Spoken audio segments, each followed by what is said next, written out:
নমস্কার বন্ধুরা, আপনাদের আরও একবার স্বাগত জানাই পাবলিক ভিউ কলকাতাতে। বন্ধুরা, এই ভিডিওটিতে আইএসএল সিজন 11-এর ওপেনিং ম্যাচ সেটা কবে খেলা হবে, মোহনবাগান মুম্বাই এই ম্যাচে কি প্লেইং 11, কি ফরমেশন, স্টার্টিং লাইন আপে খেলবে, দুই দলের হেড টু হেড রেকর্ড কি, এই ম্যাচটা জেতার সম্ভাবনা কোন দলের বেশি এবং ম্যাচটা লাইভ টিভিতে ও মোবাইলে কোথায় দেখতে পারবেন সমস্তটাই কিন্তু জানাবো। তাই অনুরোধ করে রাখছি ভিডিওটা অবশ্যই শেষ পর্যন্ত দেখবেন এবং চ্যানেলে যারা নতুন আছেন সকলকে একটা অনুরোধ করে রাখবো, যেহেতু এখানে আপনারা খেলার সমস্ত রকম আপডেটস পেয়ে যাবেন, তাই অবশ্যই পাবলিক ভিউ কলকাতা চ্যানেলটিকে সাবস্ক্রাইব করে বেল আইকন প্রেস করে অল করে রাখবেন। তাহলে বন্ধুরা, আইএসএল সিজন 11 কিন্তু শুরু হতে আর বাকি মাত্র 6টা দিন। অর্থাৎ আমি বললে বিশ্বাস করবেন না যে আমি কতটা এক্সাইটেড এবং কতটা ওয়েট করে আছি আইএসএল-এর জন্য। যাক, আর কয়েকদিন পরেই আবার ফুটবল চালু, মন ভালো থাকবে, কারণ একটা করে ফুটবল ম্যাচ দেখতে পারবো ইন্ডিয়ান সুপার লিগের। আইএসএল-এর ওপেনিং ম্যাচ সেটা খেলা হবে 13ই সেপ্টেম্বর এবং মুখোমুখি হবে Mohun Bagan versus Mumbai city FC. অর্থাৎ last season ISL champion versus last season ISL cup finalist winner. অর্থাৎ জমজমাট দুই প্রতিপক্ষর মধ্যেই শুরুর ম্যাচ হবে, মানে বোঝাই যাচ্ছে যে একটা ব্লাস্ট করে একদম আইএসএল শুরু করতে চলেছে। দারুণ দারুণ ব্যাপার।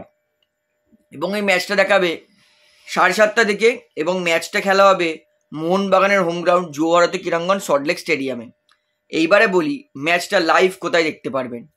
টিভিতে ম্যাচটা লাইভ দেখাবে হিন্দিতে স্পোর্টস 18 খেল চ্যানেলে, ইংলিশে দেখাবে স্পোর্টস 18-1 অথবা স্পোর্টস 18-3, যে কোনো একটা চ্যানেলে, এবং বাংলায় দেখাবে ডিডি বাংলায়, সম্ভাবনা প্রচুর। এবং যদি আমরা মোবাইলে দেখতে চাই তাহলে জিও সিনেমা অ্যাপ্লিকেশনে কিন্তু আমরা সমস্তটা পুরোপুরি ফ্রিতে দেখতে পারবো। জিও সিনেমায় বাংলা, হিন্দি, মালায়ালাম এবং ইংলিশ 4টে কমেন্ট্রি কিন্তু অ্যাভেলেবেল আছে। এইবারে আপনাদেরকে বলবো হেড টু হেড। আজ পর্যন্ত মুম্বাই এবং Mohun Bagan total Indian super league এবং অন্যান্য কম্পিটিশন মিলিয়ে মুখোমুখি হয়েছে 11 বার, যেখানে মুম্বাই জিতেছে 7 বার, মোহনবাগান জিতেছে মাত্র 2 বার এবং 2 বার ড্র হয়েছে।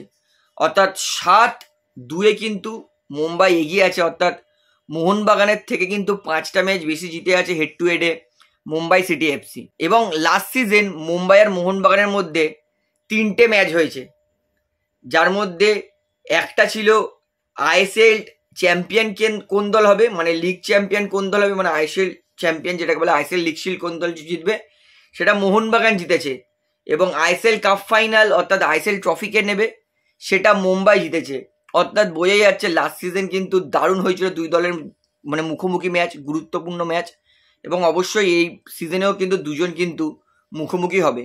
তো হেড টু হেড দেখলে কিন্তু অবশ্যই মুম্বাই কিন্তু ডমিনেট করে মোহনবাগানের ওপরে। এবং একটা প্লেয়ারের নাম তো আমি মনে করবই, সেটা হচ্ছে বিপিন সিং, মোহনবাগানের বিরুদ্ধে জ্বলে ওঠে জাস্ট। এইবারে আপনাদেরকে বলি শক্তির দুর্বলতা। সবার প্রথমে মুম্বাই দলে আসি। মুম্বাই তারা কিন্তু এই বছর খাতায় কলমে দি বেস্ট দল গঠন করেছে। অবশ্যই মোহনবাগান, ইস্টবেঙ্গল আর মুম্বাই, এই তিনজনকে আমি টপ 3-তে রাখবই। মুম্বাই তারা এই বছর ট্রান্সফার মার্কেটে অত ভালো ভালো প্লেয়ার সই না করলেও অলরেডি মুম্বাই দল কিন্তু সাজানো গোছানোই ছিল। তার মধ্যে তারা কিছু নতুন প্লেয়ার অ্যাড করেছে। অর্থাৎ মুম্বাই খুবই ভয়ঙ্কর দল বানিয়েছে, তো এক ফোঁটাও সন্দেহ নেই। তো মুম্বাই তাদের শক্তি বলতে মুম্বাই দলে কিন্তু মানে লাস্ট 4-5 বছর ধরে একই টিম খেলানো টিম, অর্থাৎ দলের মধ্যে কম্বিনেশন আছে। মুম্বাই দলে কিন্তু প্রত্যেকের ডিপার্টমেন্ট ভালো, গোলকিপার ভালো, ডিফেন্স ভালো, ডিফেন্সিভ মিডফিল্ড ভালো, অ্যাটাকিং মিডফিল্ডার ভালো। স্ট্রাইকার কেমন খেলবে এবার সেটা সময় বলবে। তো আমি স্ট্রাইকারটাকে আপাতত ভালোই ধরছি, কারণ মুম্বাই খারাপ স্ট্রাইকার নিয়ে আসবে না। অর্থাৎ মুম্বাই দল কিন্তু স্ট্রং বলতে মুম্বাই দলের গোটা টিম ভালো। যদি আমি দুর্বলতা মুম্বাইয়ের বলি, মুম্বাই দুর্বলতা এই বছর এই মুহূর্তে কিন্তু একটা হতে পারে, সেটা হচ্ছে পর্যাপ্ত গেম টাইম। যেখানে pre season tournament Durand cup Mumbai কিন্তু নিজের বাচ্চা টিম পাঠিয়েছিল, সিনিয়র টিম পাঠায়নি। তো মুম্বাইয়ের প্লেয়াররা কিন্তু গেম টাইম কম পেয়েছে। যতই প্র্যাকটিস করুক, একটা লাইভ ম্যাচ খেলা আর প্র্যাকটিস করার মধ্যে মানে আকাশ পাতাল তফাৎ আছে। তাই মুম্বাই তাদের কিন্তু উইকনেস হতে পারে এই ম্যাচটা। তারা যেহেতু এই দলটা নিয়ে অনেক দিন পর খেলতে নামছে, কম্পিটিটিভ ম্যাচ খেলেনি। তাই মুম্বাই দল কিন্তু দলের মধ্যে দুর্বলতা হতে পারে তাদের টিম কম্বিনেশন, নিজেদের মধ্যে বোঝাপড়া, এবং তার পাশাপাশি যেহেতু দলটা একদমই নতুন খেলছে তাই খেলোয়াড়দের মধ্যে কিন্তু সেই স্ফূর্তিটা আমরা দেখতে পারবো না। মানে খেলতে খেলতে খেলতে খেলতে যেই খেলোয়াড়দের বডি ছাড়ে সেটা কিন্তু দেখতে পারবো না। অর্থাৎ টাইট বডি নিয়ে খেলতে নামে মুম্বাই সিটি এফসি। অর্থাৎ মুম্বাইয়ের দল ভালো হলেও মুম্বাই কিন্তু যেহেতু লাইভ গেম খেলেনি, ম্যাচ খেলেনি সেরকম, তাই মুম্বাইয়ের কিন্তু দুর্বলতা এই ম্যাচে থাকবে প্রচুর। মোহনবাগানের শক্তি দুর্বলতা, মোহনবাগানের শক্তি আমরা সবাই দেখেছি। মোহনবাগান তারা আক্রমণে দারুণ, তারা দেখিয়ে দিয়েছে মোহনবাগানের অ্যাটাক এই বছর যেরকম, যে কোনো ডিফেন্সকে মোহনবাগান কিন্তু ধ্বংস করে দিতে পারে অপোনেন্টের। মোহনবাগান দলের মাঝমাঠও ভালো, উইংও ভালো খেলছে। মোহনবাগানের সব থেকে চিন্তার বিষয় সেটা হচ্ছে দুর্বলতা মোহনবাগানের ডিফেন্স। মোহনবাগান যাচ্ছে তাই ডিফেন্স করছে, একদম খারাপ। তো মোহনবাগান তার মধ্যে এই ম্যাচে অ্যালবার্টো রড্রিক্স থাকবে না, কারণ তার ইনজুরি থাকবে।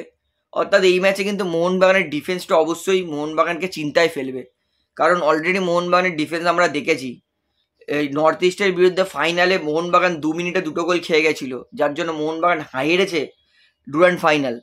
তো মোহনবাগান কিন্তু তাদের শক্তিশালী দিক, মোহনবাগানের অ্যাটাক ভালো, মাঝমাঠ ভালো, উইং ভালো, মোহনবাগান সেট পিস ভালো করছে। এবং মোহনবাগানের দুর্বলতা হচ্ছে মোহনবাগানের ডিফেন্স, প্রচুরভাবে দেখা যাচ্ছে মোহনবাগানের ডিফেন্স বিশাল দুর্বল। তো এটা হচ্ছে দুই দলের শক্তি দুর্বল। এবার আসি দুই দলের প্লেইং 11। সবার প্রথমে মুম্বাই দলে আসি। মুম্বাই, তাদের হেড কোচ মুম্বাইকে লাস্ট সিজন 4-2-3-1 খেলিয়েছিল, এই সিজনও 4-2-3-1 খেলাবে, যেখানে গোলকিপার অবশ্যই থাকবে পূর্বাল অ্যাচেংপা।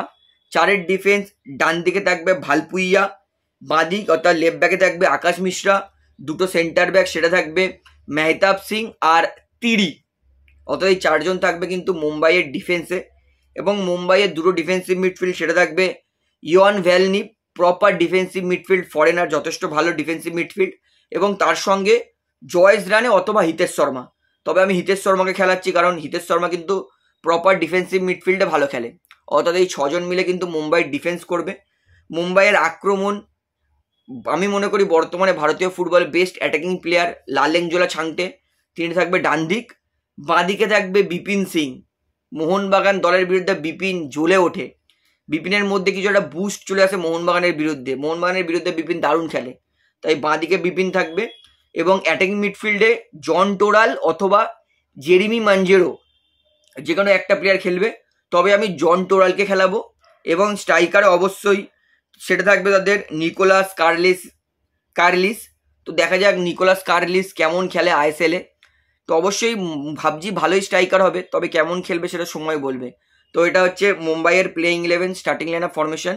এবং অবশ্যই মুম্বাই সেকেন্ড হাফে Brandon Fernandes, Jeremy Mounjaro, Vikram Pratap Singh, Joyce রানের মতো ভালো ভালো প্লেয়ার নামাতে পারে। অর্থাৎ মুম্বাই দল কিন্তু যেমন প্লেইং 11 স্ট্রং, সেরকম কিন্তু বেঞ্চও স্ট্রং।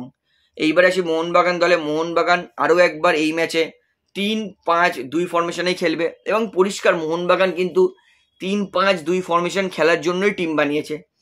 এবং গোলকিপারে সেখানে থাকবে ভিশাল ক্যাথ। 3-এর ডিফেন্স, রাইট সেন্টার ব্যাক থাকবে দীপেন্দু বিশ্বাস, লেফট সেন্টার ব্যাক থাকবে সুভাশিস বোস, এবং সেন্টার ব্যাকের মাঝখানে থাকবে টম অ্যালড্রেট।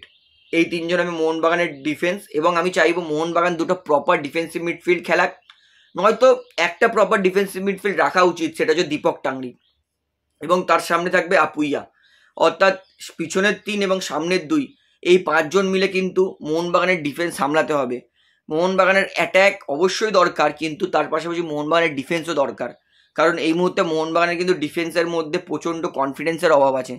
এবং 2টো সাইড ব্যাক সেটা থাকবে মানবীর সিং আর লিস্টন কোলাসো। লিস্টন এই মুহূর্তে মোহনবাগান দলে বেস্ট প্লেয়ার ভারতের, প্রত্যেক কটা ম্যাচ লিস্টন ভালো খেলেছে, তাই আমি চাইবো মানবীর আর লিস্টন 2টো উইংয়ে থাকুক। এবং অবশ্যই অ্যাটাকিং মিডফিল্ডে আমি সাহাল আব্দুল সামাদকে খেলাবো, মানে সাহালের মধ্যে ক্রিয়েটিভিটি আছে। এবং 2টো স্ট্রাইকার সেটা থাকবে ডিমি পেড্রোটস আর জেমি ম্যাকলারেন। জেমি ম্যাকলারেনকে এই ম্যাচটা খেলতেই হবে, কারণ তার পরের ম্যাচে Mohun Bagan AFC champions league tour match খেলতে নামবে, তাই এই ম্যাচে কিন্তু জেমি ম্যাকলারেনকে খেলাতেই হবে। এবং অবশ্যই মোহনবাগান সেকেন্ড হাফে জেসন কামিংস, গ্রেগ স্টেওয়ার্ড, তারপরে সোয়েল বাট ইত্যাদি, আশিস রায় ইত্যাদি কিন্তু প্লেয়ারকে নামাবে। অর্থাৎ এটা হবে মোহনবাগানের প্লেইং 11। অর্থাৎ দুই দলের কিন্তু প্লেইং ইলেভেন শক্তি দুর্বলতা মেজারমেন্ট করলে যেহেতু মুম্বাই তারা পর্যাপ্ত গেম খেলেনি, উল্টো দিকে মোহনবাগান ডুরান্ড ফাইনাল পর্যন্ত অনেক কটা ম্যাচ খেলেছে, তাই সেই ভিত্তিতে দেখলে কিন্তু আমি গেস করছি এই ম্যাচের ফলাফল মোহনবাগান জিতবে এবং আমি শিওর এই ম্যাচটা মোহনবাগান জিতবে। তো দুই দলের playing eleven formation line up সমস্তটাই আপনাদেরকে দেখিয়ে দিয়েছি। তো আপনার কি মনে হয় এই ম্যাচটা কোন দল জিতবে, মোহনবাগান না মুম্বাই, সেটা আমাকে কমেন্টে জানাবেন। তাহলে বন্ধুরা ভিডিওটা এখানে শেষ করছি, আশা করি ভালো লাগলো। তো ভিডিওটি ভালো লাগলে অবশ্যই লাইক করুন, কমেন্ট করুন, শেয়ার করুন এবং বন্ধুরা চ্যানেলটি দ্বারা নতুন আছেন সবাইকে একটা অনুরোধ করবো, তারা অবশ্যই পাবলিক ভিউ কলকাতা এই চ্যানেলটিকে সাবস্ক্রাইব করে বেল আইকন প্রেস করে অল করে রাখবেন। ধন্যবাদ।